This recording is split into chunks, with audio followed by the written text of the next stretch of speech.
બનાસકાંઠા જિલ્લામાં ગ્રામ પંચાયતની ચૂંટણી જાહેર થતાં ઉમેદવારી નોંધાવવાની હોટ લાગી તો ભાભર તાલુકામાં 47 ગ્રામ પંચાયતમાંથી 23 ગ્રામ પંચાયતની ચૂંટણી થવાની છે।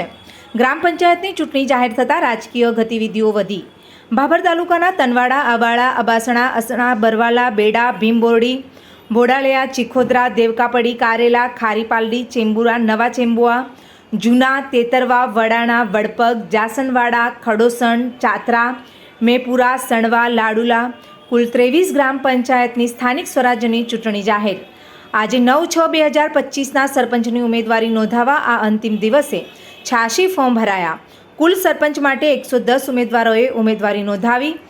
કારેલા ગ્રામ પંચાયત માટે 1 ફોર્મ સમરસ, ચેમ્બુઆ જૂના ગ્રામ પંચાયત માટે 1 ફોર્મ સમરસ, મેશપુરા ગ્રામ પંચાયત માટે 1 ફોર્મ સમરસ, મેરા ગ્રામ પંચાયતની પેટા ચૂંટણી માટે 1 ફોર્મ સમરસ, 4 ગ્રામ પંચાયત સમરસ બનતા 23 ગ્રામ પંચાયતની ચૂંટણીમાંથી 19 ગ્રામ પંચાયતની ચૂંટણીના સરપંચના ઉમેદવારો મેદાને।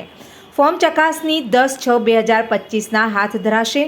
ફોર્મ ખેંચવાની છેલ્લી તારીખ 11 જૂન 2025। કેટલા ફોર્મ પાછા ખેંચાય છે, ત્યારબાદ કઈ ગ્રામ પંચાયતની ચૂંટણી યોજાશે તે સ્પષ્ટ થઈ જશે।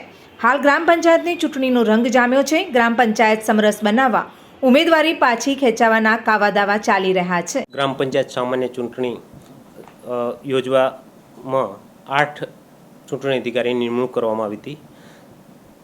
આજરોજ ચૂંટણીમાં ફોર્મ ભરવાનો છેલ્લો દિવસ હોય અને એ ફોર્મ ભરવાની પ્રક્રિયા શાંતિપૂર્ણ રીતે પૂર્ણ થયેલ છે, જે અંતર્ગત આજે સરપંચમાં 86 ફોર્મ ભરાયેલ છે, જ્યારે સભ્યમાં 227 ફોર્મ ભરાયેલ છે। આ 23 સામાન્ય ચૂંટણી અંતર્ગત મેશપુરા, કારેલા અને ચેમ્બુઆ જૂનામાં એક જ ફોર્મ ભરાયેલ છે અને પેટા ચૂંટણી મેરામાં પણ એક જ ફોર્મ ભરાયેલ હોય સમરસ થવાની સંભાવના રહેલી છે, બરાબર। અને બાકી ફોર્મ પાછી ખેંચવાની તારીખ પછી તમામ પંચાયતોમાં કેટલી બિનહરીફ થાય છે અને કેટલી બિનહરીફ ચૂંટણી કરવાની થાય છે તેની માહિતી મળશે।